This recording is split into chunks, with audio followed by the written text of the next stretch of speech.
Welcome to the stream. If you are joining us, what we are here to do today is answer your wedding speech questions. I'm Beth. I'm the founder of Authentically Funny Speeches. Oh, I got to take that out. I'm the founder of Authentically Funny Speeches, and I write wedding speeches for a living. I'm a professional comedy writer. I write for TV shows, but I have this weird double life where I ghostwrite and I punch up. I add comedy to wedding speeches.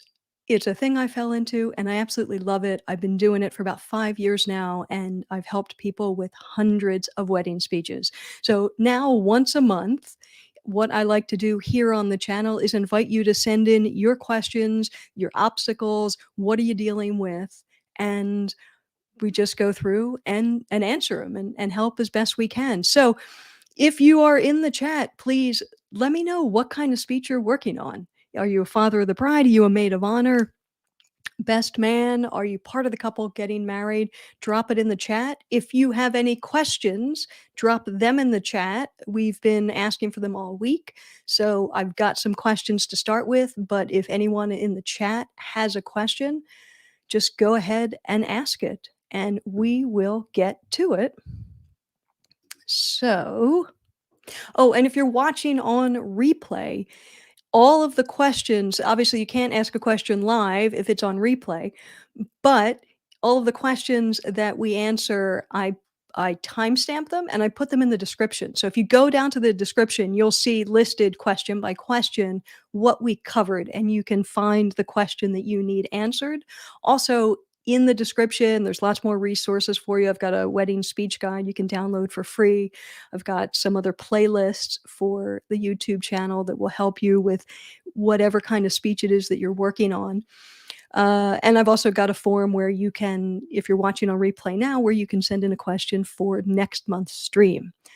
So let's get started. Let's get a question up here. Okay. Oh, here's one I've seen before. I get asked this every so often. How can I not cry during my speech? Well, there's a couple ways to go about this, but really, if you cry during your speech, look, it's a wedding speech, and people get very worried that they're going to cry during their speech. But look, I'm doing it right now. They get worried they're going to cry during their speech, but here's the thing: it's not a business speech. This isn't the quarterly reports. This isn't a school speech where if you cry, you're never going to live it down. This is an emotional speech, probably a once in a lifetime speech. You're talking about someone who you really care about. So if you cry, it's perfectly okay. All it does is show how intensely you feel about this person. I mean, if you're the father of the bride and you don't get a little choked up during your speech, maybe you're not doing it right. So take that pressure off yourself that you can't cry at all. Now, that said, if you're worried that you're just going to cry so much, you're going to sound like a toddler having a tantrum and you just actually can't continue. That's where structuring your speech and having comedy is really helpful, because it lets you let out a little bit of that emotional tension. It gives you a chance to reset. It gives your guests a chance to reset, because you're going to be saying all these sentimental things and you end up with an I love you. And it's really helpful to have a laugh after that, even if it's just something that's kind of self-aware and self-conscious of, well, here I go. That's fine.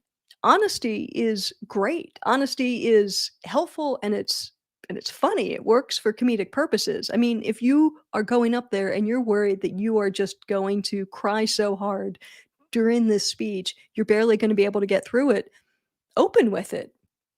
You know, hi, I'm Dave. I'm the incredibly proud father of the bride today, and if any of you have placed bets on whether or not I'm going to cry, well, you all win. I'm going to cry. I'm going to cry a lot. I'm probably going to flood the front row. Whatever it is, just set people up for that expectation. Set up the expectation that you're going to cry. And then when you do, you can acknowledge it and kind of make a joke out of the fact that, well, I told you I was going to, didn't I? Or even, "I didn't think I'd cry this much." Whatever it is, then it gives you something that you can keep going back to. So, how can I not cry during my speech? I just say cry during your speech, and but try to keep it balanced and be self-aware and use it as a device for humor and to show everyone how much you care. All right. As people come in, go ahead and let me know what kind of speech you're working on. Drop it in the chat. If you have any questions, go ahead and drop them in the chat as well. And if you go down to the description, you'll find lots more resources for writing wedding speeches. Next question. Let's see, what's a fun one? That's a fun one.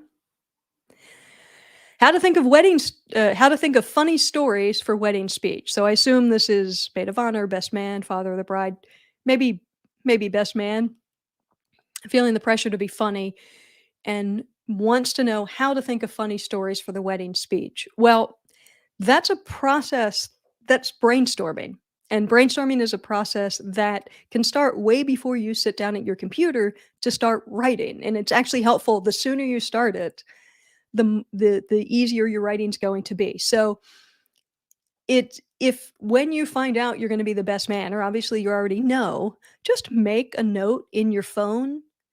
Even if you're gonna be writing this thing 3 months later, make a note in your phone, and then just as you're talking to your friend or just as you're thinking, get that process started, and you will start remembering things. You'll start remembering little details. You'll start remembering funny stories. Put them in that note on your phone or on a Post-it or something in a notebook, you know, because 'cause I'm grandma. A notebook. Kids, notebooks are when we used to use pens and paper to make notes. So so just make little notes when you are going when things occur to you. And that way, you don't feel the pressure when you sit down to remember every hysterical, crazy, wild, wacky thing that's ever happened during a 20-year friendship, because that's really hard to do. Then you're on the spot. But if you have this list of things when you sit down to write, well, then you've got your raw material. Then it's a question of arranging it. Then it's a question of how do you sort of feather that into the overall story that you're telling.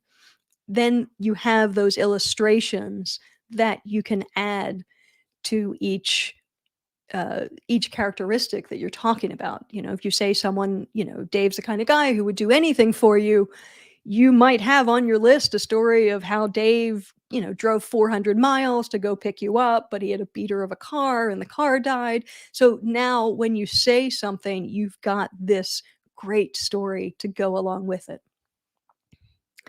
So brainstorming, if you want to think, the best way to think of funny stories for a wedding speech is to start as early as possible, make a list, and just keep adding to that list. Because once you start thinking of those stories, more will come. It's thinking of the first few, which are going to be the toughest ones. And also sometimes, it doesn't have to be a funny story. You don't have to have had something really wild and crazy have happened to you. It could just be a personality quirk. Is Dave the kind of guy who doesn't like to share his food? Is he the kind of guy where if you go out and the table says, "Well, should we get some fries and some wings?" Dave goes, "No, I get my own food. I eat my food." So, is there some sort of little personality quirk that you can use for the sake of humor? It doesn't have to be this incredibly elaborate story of something that's happened to you. It could just be something small. Terrified of bees, not allergic, just terrified. Think about the sorts of things that just make you guys smile or make other people in that friendship group smile. Those can also play as funny stories and funny moments in the wedding speech.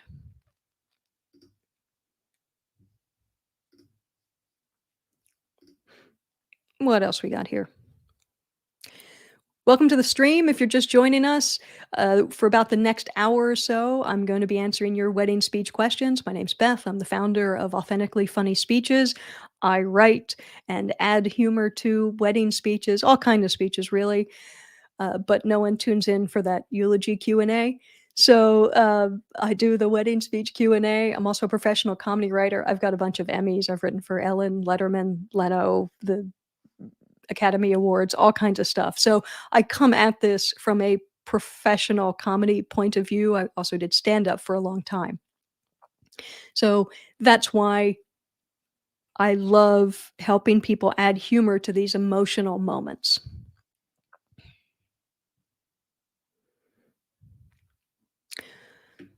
I see a question just came in. Give me 1 second.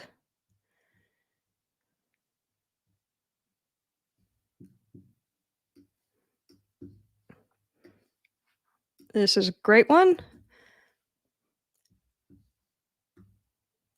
Talk amongst yourselves. Hey, Tim, this is a great question. Let me get this in here so I can put it up on the screen.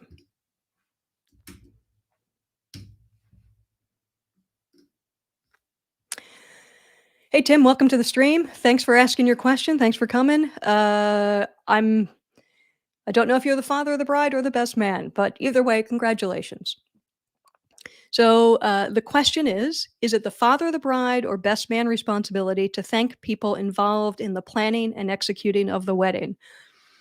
Uh, I'll explain it because it sounds like a cop out, but I would say both, to some degree, both. So, for sure, the father of the bride, you're going to want to thank the people who are responsible for putting the wedding together, especially if it's your wife or she's played a large part in it. I mean, you should thank her for a lot more than just the wedding planning, but definitely it never hurts to lay it on thick and thank her for everything she's done for that. If you're the best man, so in one case, if you're the father of the bride, you're thanking people as a host. So you're thanking the people who've made this moment possible and they've set everything up, in a sense, for you to be there and welcome everyone to this big party.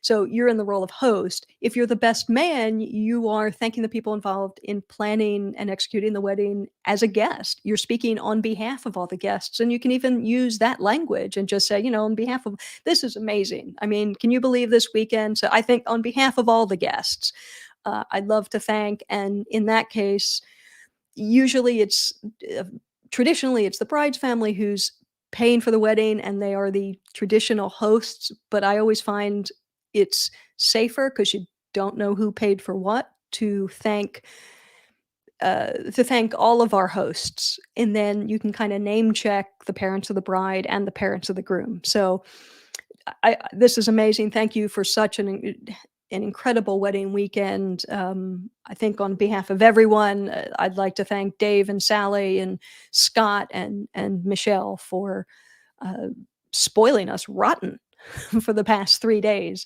Um, who's going to forget this? Or this is setting the bar really high, something like that. So it's not officially anyone's responsibility to thank the people involved in planning the wedding, but it's certainly nice. It's nice if you're the host to thank the people who've made the day possible for you, and if you're the guest, it's just classy to thank the people who've invited you to the party and acknowledge all the hard work that's gone into making it an incredible party. So, hope that answers your question. Give me 1 sec. We've got a comment here. Hey, Robert, thanks for joining us. That's a good question. Hi, Robert. So, what is a good way of acknowledging divorced parents of the groom? I mean, give them each their due. Don't make a big deal about the fact that they're divorced. So, if it's Robert and Sarah, they're still the groom's parents. So, if you're saying, you know, Tommy is such a great guy, and I don't remember what names I just used, but Tom's such a great guy, and Robert and Sarah, you can tell that the apple didn't fall far from the tree. I mean, it's almost as if you don't even need to acknowledge the divorce because the divorce meant that the marriage dissolved, but they're still his parents. If they are If it's an awkward situation, I don't know if you're asking in the sense of, is it money? Is it, if there's new partners? Sometimes that can be awkward. Maybe you wanna throw some love towards everyone because it's a blended family and now there's a couple of different families. I would just I think the acknowledging of them usually happens or often happens when you're welcoming the groom into the family. So, I think in that case, I would just use everyone's first name. I mean, we're just so happy to expand our family, especially with groom and his entire family, and then name check, just mention the names of dad and new partner, mom and new partner, and then not really spend too much time on the fact of why you're mentioning 4 people in the role of parents instead of 2. So, I hope that's helpful, and if you have any follow-up questions, go ahead and throw it in the chat. Thank you for that. So Robert just said both are great. Just want to have a quick line to thank them for a great job. Yeah, I think just thank them, mention every name that's involved, especially if people are remarried. Don't spend too much time putting a spotlight on the fact that there's a divorce. He's just a guy who's lucky enough to have several people in his corner. And if you mention him by name, you don't have to mention the actual relationship. And congrats, I assume you're the father of the groom, so congratulations. Let's get to another question here. Let me refresh for new questions. Okay. All right. We did that one. We did that one. How about this one? I have to write a maid of honor speech for a sister I have a bad relationship with. Well, that sounds like a lot of fun. Yeah, it's hard when you don't have a great relationship with the person that you're giving the speech who's the focus of the speech. But here's the thing, it can be a moment to really build some bridges and to really step up. And yeah, there are people who are just difficult, but all you can do is in good conscience give the best speech you can give and offer that olive branch. So and part of that is also being honest, but being honest with a smile and a sense of humor. And by that I mean, so for most of the speech, I would sort of go at it with the assumption that you have a good relationship with her. I mean, you're still going to go into the speech, you're going to introduce yourself, you're going to thank people for being there on behalf of the family. Maybe you're going to acknowledge, maybe you've got a grandma or someone who's not there, but you wish they would be there. And then when you start talking about your sister, try to have a few nice things to say about her. You must have some nice memories. And if not, I'm sure the therapist can help you. I mean, God, if I had to give a best man speech or a speech for my brother, there would be some diplomacy involved. But I think you can say some nice things about her, which hopefully are true. And then also add, now to be fair, we haven't always gotten along. And if you fought like cats and dogs, or if you have any lighter stories about you fighting, or the fact that you can't agree on anything, and you can it, try to keep those examples of the places you don't get along or the things that are difficult, try to share them in the spirit of kind of with a wink. So instead of talking about what a terrible person she is, I mean, did you always fight about getting the front seat? Was she a little bit of a bully? But I mean, if she's a little bit of a bully, use examples that are kind of childhood examples and not too sad. Um, if she loves attention, you don't get along maybe because she sort of loves the spotlight and is an attention hog. You could call her on that and say, "I think everyone knows, Jen loves Jen loves the spotlight, And then maybe you could put it back on yourself and say, I'm shyer, and then give an example of yourself being shy. You can turn it back on yourself, or you can give an example of her hogging the spotlight where maybe it wasn't where the stakes were a little bit lower. I mean, did she hog the spotlight in a school play? Was she always the lead in the school play? Did she ever did it ever not work out for her by trying to be in the spotlight all the time? So try to try to take the high road.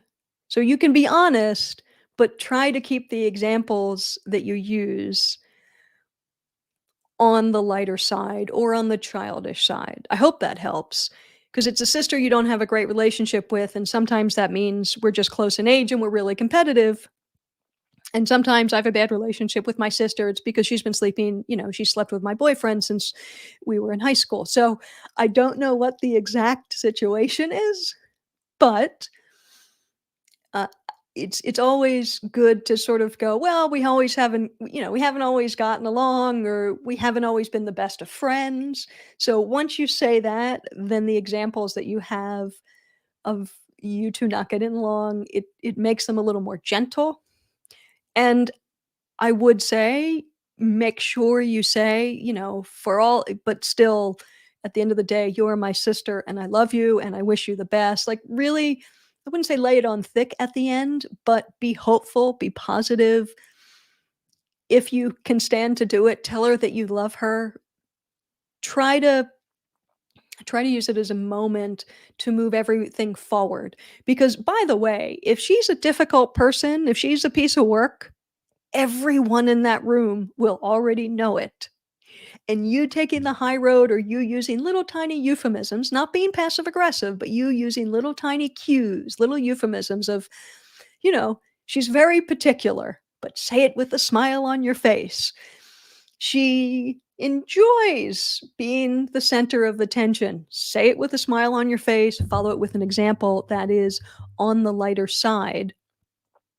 That's going to everyone's going to hear what you're saying, literally and figuratively. They'll hear you. They'll know. And so you'll kind of get the best of both worlds. You can call her on her bullshit, and you can kind of be the good guy because you're still giving the speech, and everyone knows, yeah, I got you. We all know that Karen's a bit of a Karen, right? So I hope that helps. If you're just joining us, and by us, I mean me and the imaginary people in the room. I keep saying us, but if you're just joining the stream, welcome. Drop. Tell me in the chat what kind of wedding speech you're giving. I always love knowing that, or where you are in the world, or both. If you're just joining us and you're watching the replay, if you go down to the description, I always put, after the stream ends, I always put timestamps of each question that we've answered. So if you go down into the description, you can see all the different questions that we've answered in the stream, and you'll be able to just click on each of them and go from question to question. If you're in a hurry, it's one of those, well, it's Friday night and the speech is tomorrow, I need this question answered now kind of moments.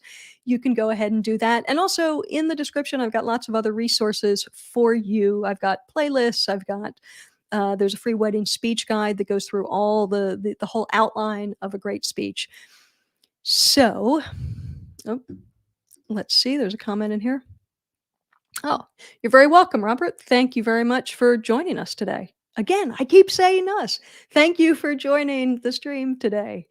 Tell your friends, tell your father of the bride groom friends that we do this every month. And if anyone's watching and you're finding what you're getting helpful, give the stream a like. Hit like. It helps me out. And if you need more information, consider hitting subscribe. I put out videos on this stuff all the time. Let me just double check. More questions. Okay. So let's go to the next. Oh, I like this question. I like this question.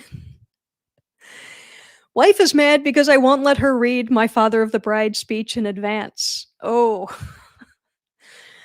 Oh, that's a tough one. I see both sides of that one. Definitely see both sides of that one. So the wife is mad because you won't let her read the father of the bride speech in advance. Well, in that case, the first thing I would say is take take a take a hard look at yourself. Does she have reason to be concerned? Is there another child who's been married and you kinda screwed the pooch on that one? You know, did you not maybe live up to expectations and she's hoping to prevent a repeat of that? If you are genuinely confident that your speech is appropriate and ticks all the right boxes, and you're not going to inadvertently, I mean, even mildly, you're not gonna inadvertently leave someone out and create some sort of political family thing or, just family drama. If you're not gonna create some sort of family drama by having inadvertently left someone out and she's gonna have to deal with, "Oh, Aunt Joan is mad because you didn't thank them, and this one's mad because of that." Like, maybe she just wants to check it over to make sure not what you say is bad, but maybe what you haven't said is gonna be something that'll be a headache later. That's something to consider. If she just wants to know what's in the speech, but you're confident that it's solid, I mean, it's not worth ruining the wedding for everybody to be a holdout, but maybe you can give her a taste of it. Maybe you can, or you can tell her, um, here's the toast that I'm doing at the end, or you can give her a little confidence in, look, you don't have to tell her how you do each of these things, but you can tell her, look, I do this, I do this, I do that. I thank these people, I mention those people, then I do this, and I tell the story about the Barbie Jeep, and then I do this and I do this. So you don't have to give her all the punchlines, but maybe you could just go through your speech and let her know all the things you're covering, because maybe it's just the fear of the unknown that is worrying her. Uh, Whether or not you actually have to just hand it over to keep peace in the house, that's something only you know. But maybe, yeah, there's a way to sort of split the difference. Because I have a feeling in these cases, because dads can sometimes be, it can be tough, it can be awkward. So maybe she just needs to be reassured that the content is solid and you haven't forgotten anything and all the boxes are ticked. It's like when we leave the house and my wife runs back up the stairs to make sure that I remember to lock the door, turn off the oven, and turn the lights off.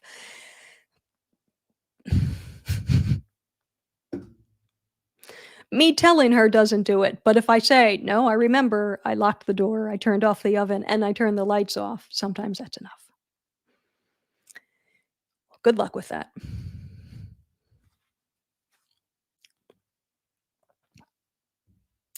See, some new people have come in. Welcome to the stream.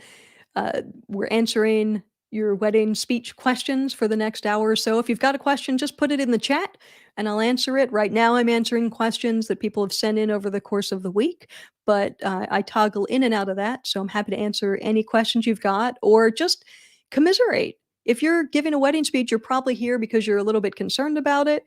So let us know in the chat how you're feeling about the speech you're giving. Are you nervous? Are you trying to figure out how to end it, how to start it? Is there a particular part of it that's making you that's giving you giving you problems? Let us know. Alrighty. Moving right along. Let's see here. How do you give a best man speech if you don't know the bride? Well, this actually it comes up a lot. Because people live in different places, and sometimes the first time you're gonna meet the bride or the groom, if you're a friend from college or something like that, is gonna be at the wedding or at the wedding weekend itself. So, what I always suggest, because you obviously have to acknowledge the bride, and good for you for knowing that have to acknowledge the bride. Because some best men, they don't even acknowledge the existence of the bride. You go, "Well, it's 2 people just got married, you have to acknowledge her somehow." But you can keep most of your stories, you can keep most of it about the groom. And actually, this might be a good point to go over the 6 parts of the speech that I think, the 6 elements that I think make a great best man speech or any wedding speech, and this will probably help. So, when you're putting together a best man speech, I find it helpful to start with your introduction, introduce yourself, and tell us how you're feeling about giving the speech. So, introduce yourself, but put a little something with it that helps us get to know you or the situation. If you're the groom's brother or and there's a 10-year age difference, something like that. That's the first section. Then it's the thanks and acknowledgments section. And if you are the best man, you're going to thank your hosts for throwing such a great event and having you all there. The acknowledgments, that's if maybe someone else in the groom's party went above and beyond to help you with the best man duties, or if there's someone, a mutual friend, who passed away or couldn't be there, just any other kind of business that you need to address. Those are the first 2 sections. Then you talk about your half of the speech and why they're great, or your person in the speech and why they're great. And in this case, that would be the groom. So you'll talk about the groom and why he's great. Then the next section would be talking about the bride and why she's great. Then why they're great together, and finally your toast. So you're going to talk about the groom and why he's great, and then the bride and why she's great, but they don't have to be the same size, those 2 parts. So you can talk about the groom and why he's great, and he deserves someone, and tell all your stories and all that sort of stuff. And of course, he's a guy who only deserves the best. And then when you transition into talking about the bride, you can just be honest. Like, I didn't have the pleasure of meeting Amanda until this weekend, but and this is how you can get around it. Dave has told me so much about you. For 3 years, all I hear about is this, that, or the other thing. I mean, so if you talk about her through him, it helps because he must have told you something about her, even either even when you met, or things that have happened, or adventures that they've taken, because maybe it's just geography is the reason that you haven't met her. But sort of talk about it in the context of your relationship with your friend. And then in your toast, and then when you talk about her, rather, so then when you talk about her, you can talk about, and now I've met you, and so beyond the expectations that I had, and the expectations were pretty great to begin with. And in your toast, talk about looking forward to getting to know her better. So it's not terrible if you don't know the bride in a best man speech, or if you don't know the groom in a maid of honor speech. It happens. You just want to then keep the focus on what you've heard about this person from your friend, because it's probably complimentary. It's probably nice stuff. So, and maybe there's something funny. I mean, maybe how could you tell that your friend was in deep, with this person? Or how did you find out there was an engagement? How did you find out they were in love? How did you find out all of these different things? So it's not as hard as it seems to find something. Uh, don't make anything up. Just think about what you've heard about this person, and then how does that stack up with the reality when you actually meet them in person. Welcome. I see a few more people have joined the chat. Nice to have you. If you're not feeling shy, tell me what kind of wedding speech you're giving. Drop it in the chat. And if you have any questions, drop them in the chat. If you're watching, that's if you're watching live. If you're watching on replay, you can see in the description all the questions that we've answered in this session. I timestamp them all after the stream ends, and so it makes it easier to go through them. Also, for anybody watching, in the description, I've got lots of other resources for you, all sorts of things to help you write a great wedding speech. Let's see if no one has any questions in the chat. Let's keep going with the ones that were submitted in advance. My brother's wife is Romanian. How can I tailor any of the speech to her family? Well, I'm guessing, well, good for you for wanting to. Good for you for acknowledging you've got an audience there who's going to want to know what's going on for those 5 or 6 minutes. I think a fun way to do that is to maybe can you learn a couple of greetings? Can you acknowledge it right up top? Do your introduction, and maybe in that introduction, when you say, I'm Ed, I'm Jack's brother,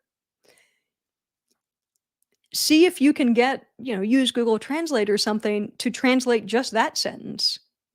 Oh, and for the Romanian side of the family, and then say, I'm Ed, Jack's brother, in Romanian, and then you can say in English again, well, unfortunately, I couldn't translate I couldn't memorize more than those 3 words, but, so and so is over there to translate for you as I go through the speech. But something that just acknowledges up top that half the room may not know what the hell you're talking about, but make them feel included right off, and maybe there's someone who speaks both languages who can kinda translate in real time for you, or at least quietly translate in real time for you.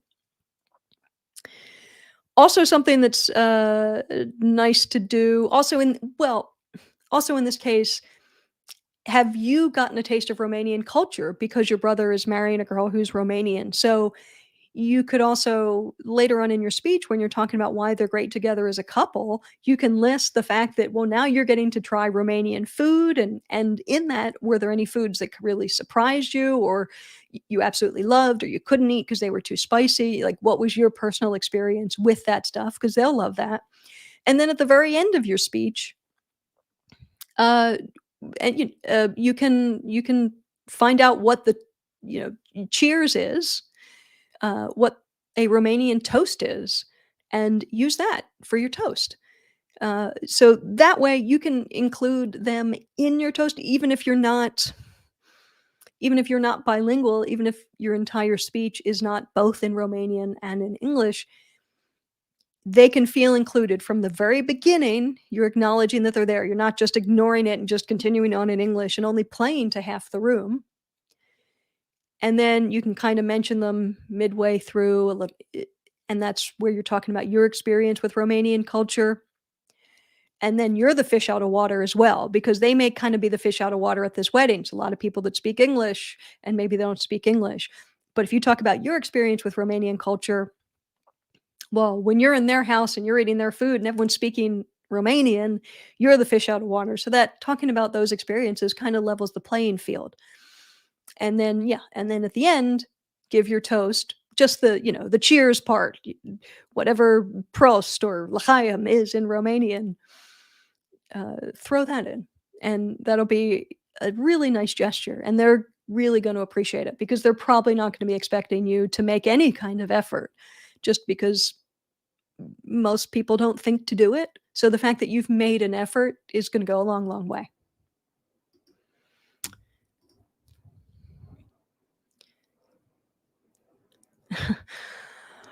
Uh, Robert says, "Beth, I know you're a comedian. Give me your best dad joke."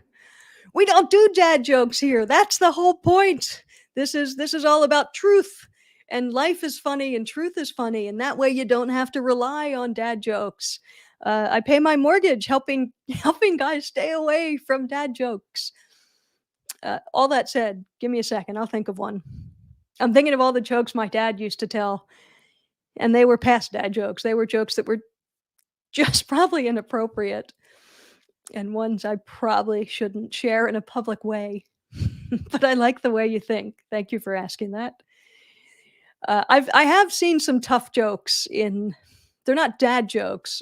Robert's asked. Let's see. So Robert's asked me to give him his best. Give me his my bet. Give him. Let's try that again.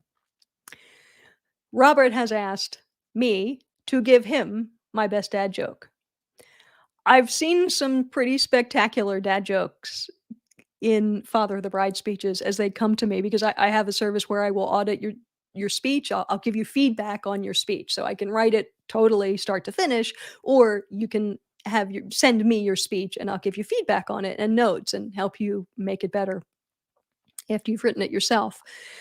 And man, I've seen some stuff where you go, "Boy, I didn't think you could say that anymore."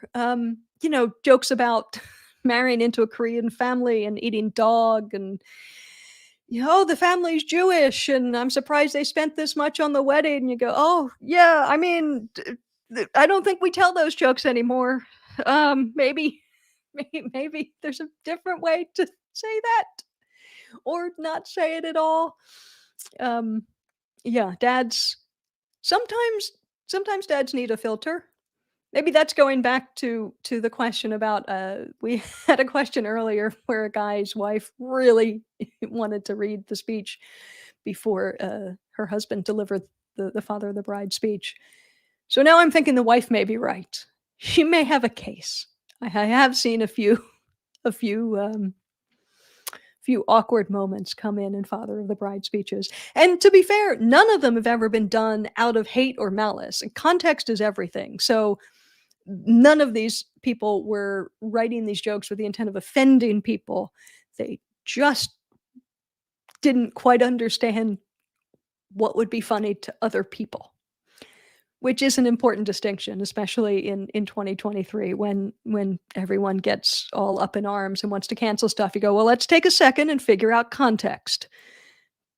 Um, doesn't mean some jokes aren't horrific and wrong, but sometimes it's just someone doesn't know better or doesn't really understand where they are. Oh, well, look at that. Vignesh V, I love you. Well, that's forward. Thank you. I well, I don't I like you. Can we start with that? Can we start with I like you? Uh, but I appreciate the comments. Let's check and see what new questions have come in. For anyone just joining us, I don't know, we're about halfway through, a little more than halfway through. My name's Beth. I am the founder of Authentically Funny Speeches. I'm a professional TV comedy writer, and I also write and ghostwrite wedding speeches. I ghostwrite and I edit wedding speeches. I can write the whole thing for you, or you write it yourself. You send it to me, and I give you feedback and say, "Oh, if you do these few things, you're going to make this so much better." And every month, I spend about an hour just answering questions. I love doing it. We've got all sorts of material on the Authentically Funny Speeches channel to help you write heartfelt and funny wedding speeches. And this is the place to ask the questions. Let's move on to the next question. Let's see here.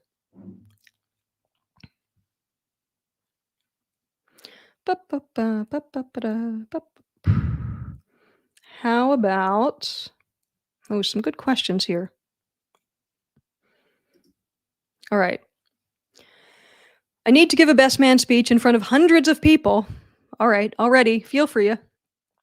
But I hate public speaking. I don't want to let friends and family down. Well, tough spot to be in. But first of all, it sounds like you're going to give that speech. You're not going to let people down. Excuse me.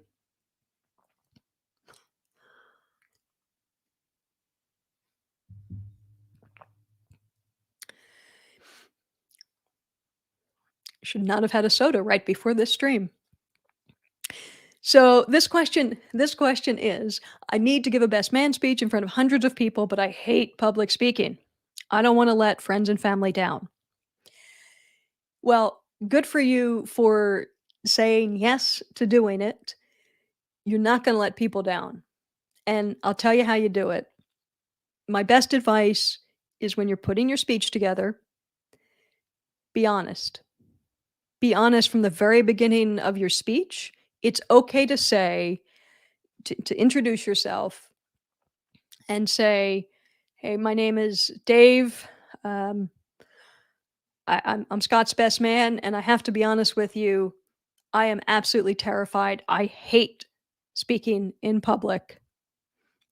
There's no one else I would do this for. You just be honest right from the start. Let people know because honestly, they're going to know anyway. They're because you're probably going to be shaking and your voice is going to be shaking. So it's much less awkward to actually say it out loud and say, "I'm so nervous to give this speech." Maybe throw a joke in with it. You know, I'm absolutely petrified as you I hate public speaking. All I ask is if I pass out up here, drag me back to my seat, and when I come to, tell me I was great. Anything that acknowledges that huge elephant in the room, the fact that your voice is shaky and you're terrified, is gonna put everyone else at ease because now you don't have to pretend and they don't have to pretend, and it sounds counterintuitive, but it's going to relax you. And also, now they know that you're the underdog, right? They know what you're up against. I mean, I don't watch sports, but if you sit me in front of a game and tell me that guy broke his ankle in 17 places last season and he's been doing rehab day in and day out and he's back on the lineup right now and this is his first game back, I'm rooting for him. Like, I know what his stakes are. So, if you tell me how you're feeling and what you're up against, I'm rooting for you. And also know that the audience that you're speaking to at a best man speech, I mean, these are wedding guests. These are people who love the same people that you do. So they love the groom. That's why they showed up. That's why they spent a couple $100 on an outfit and airfare and they're paying for a hotel and a rental car, whatever it is that they're doing. So this is the friendliest audience that you will ever get because they want the groom and the bride to have an amazing wedding with great speeches. So they are going to be your support. They will be the wind beneath your wings. And they will, if you are honest with them, they will give you all the support that you need. So be honest. A couple practical things that you can do. One is breathing.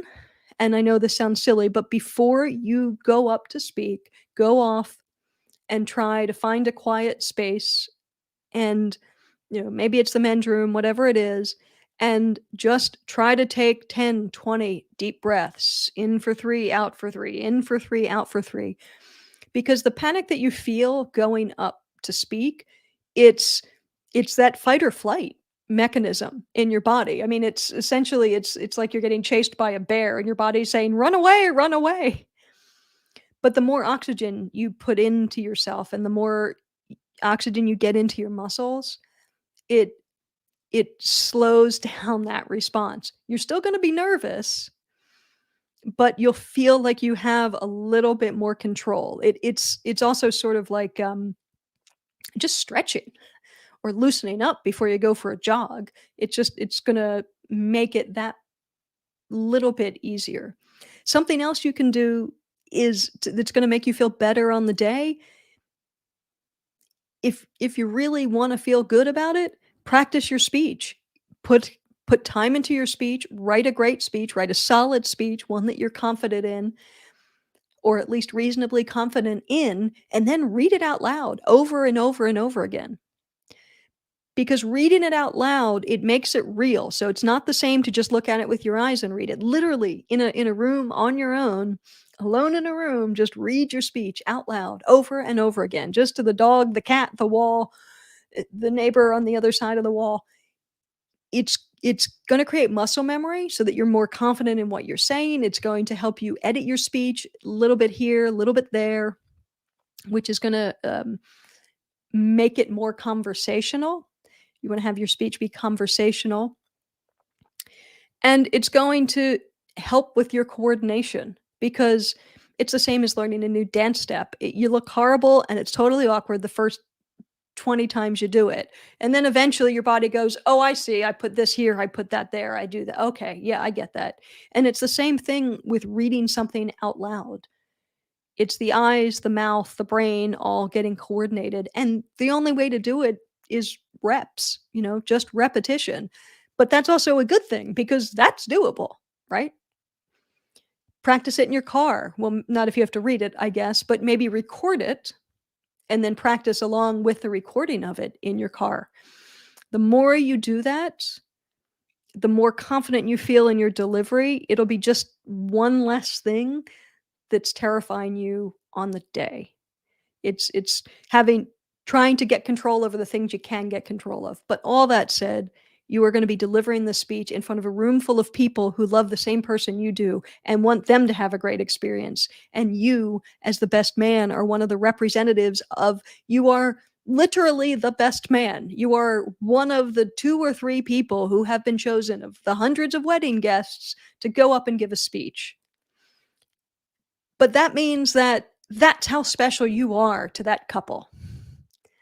That's a pretty big vote of confidence. So have that confidence in you because they've have that confidence in you, and the audience will have that confidence in you. It's okay to be nervous when you give the speech. It's okay to be honest about being nervous when you give the speech. If the content of the speech is heartfelt, maybe a little funny, you're just going to hit it out of the park. So that's how you give a wedding speech when you hate speaking in public. Let's see who's here. Welcome to the stream. If you're just getting here, oh, time is flying by. If you're just joining us live and you have a question, I have time for just another few questions. I've got some questions that have already been submitted, but if you drop yours in the chat, I will get to it before we leave here. And if you are joining this on replay, if you're watching on replay, you can go question to question by looking in the description. In the description, I've timestamped all the questions. So you can just go through and pick the question that you want the answer to, especially for you people who are maybe it's a little last minute and maybe the speech is coming up very, very quick and you don't have time to be hunting around for answers to questions. You need them now. Also in the description, I've got all my products and services and things like that, ways I can help you with your speech. Some of them are just YouTube playlists. I also do video speech audits. You send me the speech, and I send you back a whole video of me giving you feedback, really specific feedback on your speech. If you change this, or if you adjust this, or if you put this word here, it'll make that joke better. Oh, it looks like maybe you forgot to do this, or move this piece over here. And it's going to give you a little more momentum as you go into your toast. So that's something I can do for you. And of course, I also write speeches for people, start to finish. I can write your speech. I interview you. I get all the information, and then I put it together into a great speech.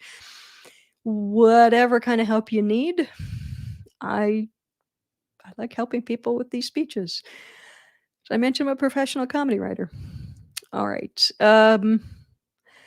Let's see here. What's a good one to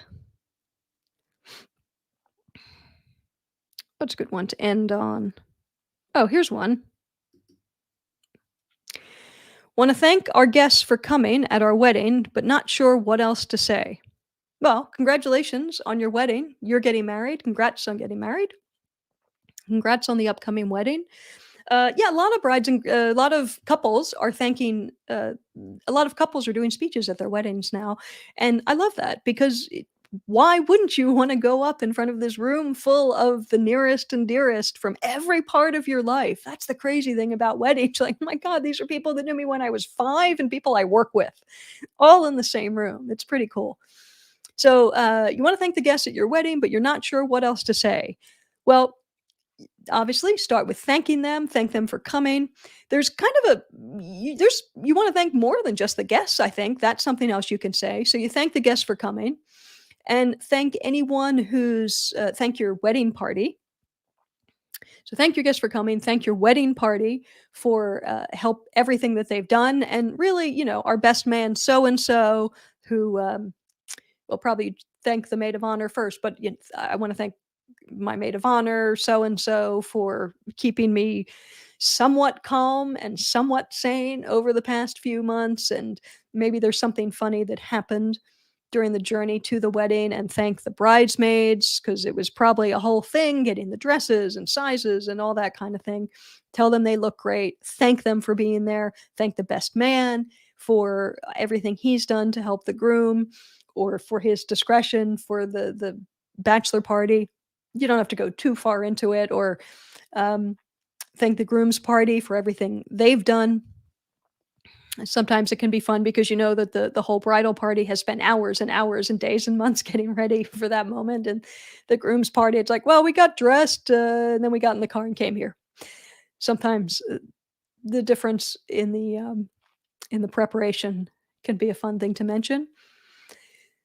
Thank your parents, because even whatever kind of relationship you have with them, if you have a good relationship, you have a lot to thank them for because they've made you into the person that you are today, which hopefully is someone who is happy and well adjusted enough to find someone nice to be with, and hopefully they are there and supportive of the wedding. But thank them, and thank them as you're thinking of the things to thank them for, things to mention. Think about how were you as a kid or as a teenager? Were you a handful? This can be a good time to acknowledge that, maybe apologize for it, because think of it from their perspective. Your parents at a wedding, it's kind of a victory lap. Like, all right, done. We've done whatever it is we had to do. We've done it successfully enough that this person went out and found a partner and they're going to go off and start their own life. So thank your parents, acknowledge everything they had to put up with to make you into the person that you are today. And I always and would save the best for last. I've written these speeches for people. I like to save the best for last and then thank your partner, the person who's standing next to you. And it's even if you've written your own vows, you probably didn't tell the story or the full story or every moment of the story. I mean, every couple likes to talk about their history as a couple, and maybe there's something that didn't get mentioned in the ceremony or didn't get mentioned in your vows that you can bring up. You know, some there are so many reasons that I love you, and say it to your new partner. There's so many reasons that I love you, but in so many moments I knew I loved you, but the moment I knew that you were the one I wanted to spend the rest of my life with was blank. Um, I love the way you do this and I love the way you do that. I could do without the way you do this, but overall I'm very happy with you. You know, something where you're able to be sincere and tell them how you feel about them and how you feel about the future. Everything you've gone through and the future that you face and how much you're looking forward to it. Also, a lot of times when couples give the speech together, and I made a whole video on this. I mean, a whole video. It's like 2 minutes long. I'll leave a link to it in the description. But when two people go up to give a speech, sometimes there's one person who hates public speaking and just kind of says, I'll be there, I'll stand there, but I don't want to say anything. But then it's kind of awkward because then it's like Penn and Teller, right? Like then it's just one person speaking and the other person just standing next to them. And it's awkward not because the person isn't well, it's awkward because if you're an audience member, you keep expecting this other person to speak at some point, so it's a little bit distracting. So, in that situation, if you're both going up and one person prefers to speak and the other person doesn't, that's fine, do whatever you need to do. But if the person who doesn't really wanna say much, have them do the business side of it, have them go up and say, we just wanted to take a minute and thank all of you so much for coming. It's just I cannot describe what it's like to look out and see people that I went to elementary school with and sitting next to people I work with, sitting next to my boss. And then that's just the kind of the beginning of it, and then hand it off to the person who does like speaking, who's going to sort of do more of the meat of the speech. But that way, the person who spoke first, the person who doesn't really like to speak, but they've now said something, and now there's a reason for them to just be standing up there. Yeah, it's just one of those weird things. I personally find it very distracting when two people go up to speak, but only one of them says something. It looks a little bit strange, and it happens a lot in Father of the Bride or parent speeches. Sometimes one parent will speak and the other one won't, and it's fine if you're shy, but it's just the audience keeps going, "Are they gonna say something? Are they capable of saying something?" Like, it does look like Penn and Teller where you go, "Is it that he won't speak or he can't speak?" Um, and so it makes it a little distracting, but if you just give them just a little business, and saying thank you is kind of the easiest thing to do, right? It's not heavy lifting. You don't have to pull off a joke. You don't have to do anything. You're literally saying what you have probably been saying 100 times since your guest started arriving, which was thank you so much for coming. It's something that will come out very naturally. So, moving on, if you've got a question about how to write a wedding speech or something that you're trying to figure out in your speech that's giving you trouble, let me know in the comments or in the chat, I guess I would say. Let's find, oh wow, time has flown. Let's find one more question and then we will call it a night. Oh, well, here's one. What's a good length for a best man speech? A good length for a best man speech, a good length for any wedding speech. I always recommend when you sit down to write your speech, aim for 5 minutes. If you aim for 5 minutes, and 5 minutes on paper is about a page and a half, double spaced. So it's about, people speak about 150 words a minute. So it's about 750 words. It doesn't have to be 5 minutes, but that gives you a sense of around the right size, right? About a page and a half. If you aim for that, if you don't quite get there or if you go a little long, you're still in the right ballpark. What you don't want is to sit down and feel like it has to be a dissertation and it has to be 27 pages long and talk about every single second of your relationship from hello.